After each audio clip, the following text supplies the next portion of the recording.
আমাৰ মুখ্য কাৰ্যালয়ত আজি প্ৰায় 100 জন পুৰুষ আৰু মহিলাই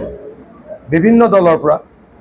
কোনোবা বিজেপি দলৰ পৰা আহিছে কোনোবা কংগ্ৰেছ দলৰ পৰা আৰু কোনোবা অসম গণ পৰিষদৰ পৰা প্ৰায় 100 জন পুৰুষ আৰু মহিলাই আজি আমাৰ ৰাইজৰ দলত যোগদান কৰে আমি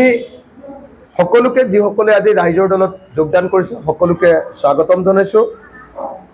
আৰু আঞ্চলিকতাবাদী শক্তিক শক্তিশালী কৰিবৰ কাৰণে জাতীয়তাবাদী শক্তিক শক্তিশালী কৰিবৰ কাৰণে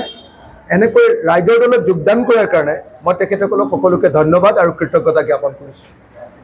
আৰু যিসকলে নতুনকৈ আমাৰ সতীৰ্থ হৈ আজি যোগদান কৰিলে সকলোকে আমি আহ্বান জনাইছো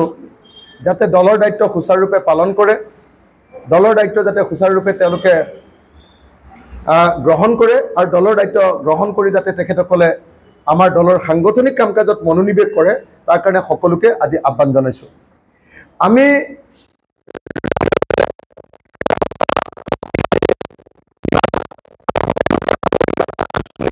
শক্তিৰূপে নিজকে সবল আৰু শক্তিশালী কৰিবৰ কাৰণে আপ্ৰাণ চেষ্টা কৰিছো কাৰণ ইতিমধ্যে আপোনালোকে সকলো জানে যে আমাৰ পুৰণি যেটো আঞ্চলিক দল আছিল অসম গণ পৰিষদ এই অসম গণ পৰিষদ কাৰ্যতঃ মৃত্যু ঘটিছে অসম গণ পৰিষদ আৰু এতিয়া আঞ্চলিকতাবাদী শক্তি নহয় অসম গণ পৰিষদ এতিয়া বিজেপিৰ বহুতীয়া এটা গণসংগঠনৰ দৰে হৈ গ'ল গতিকে অসম গণ পৰিষদ এতিয়া বিজেপিৰ বিটিমৰ বাহিৰে আন একো নহয় গতিকে এই মুহূৰ্তত অসমত এটা নতুন শক্তিশালী আৰু সকলোকে সামৰি লোৱা এটা আঞ্চলিক ৰাজনৈতিক শক্তিৰ অতি প্ৰয়োজন আছে তেনেকুৱা সময়তে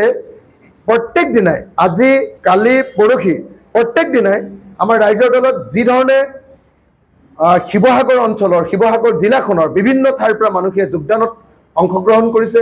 ৰাইজৰ দলত যোগদান কৰিছে এতিয়া প্ৰমাণ কৰিছে যে এই মুহূৰ্তত আঞ্চলিকতাবাদী শক্তিৰ যথেষ্ট গুৰুত্ব আছে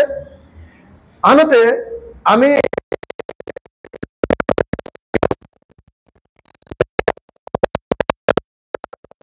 পৰিষদ অসম জাতীয় পৰিষদ আৰু ৰাইজৰ দল আমি দুইটা দলে ঐক্যবদ্ধ হৈ একলগ হৈ এটা নতুন ৰাজনৈতিক দল এটা নতুন আঞ্চলিক শক্তি তৈয়াৰ কৰিবৰ কাৰণে আমি ইতিমধ্যে চিন্তা চৰ্চা কৰিছো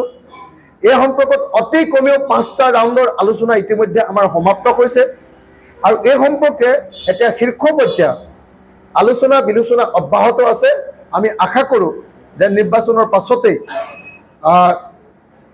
আৰু কেইমাহমানৰ পাছতে আমি দুইটা আঞ্চলিক ৰাজনৈতিক দল ৰাইজৰ দল আৰু অসম জাতীয় পৰিষদ দুইটাই ঐক্যবদ্ধ হৈ এটা নতুন ৰাজনৈতিক দল এটা নতুন ৰাজনৈতিক শক্তি এটা নতুন আঞ্চলিকতাবাদী শক্তি তৈয়াৰ কৰিম আৰু এই আঞ্চলিকতাবাদী শক্তিয়ে সমগ্ৰ অসমত ৰাইজক ঐক্যবদ্ধ কৰি 2026ত যাতে বিজেপিৰ বিকল্প এখন চৰকাৰ কৰিব পাৰো তাৰ কাৰণে চেষ্টা অব্যাহত ৰাখিম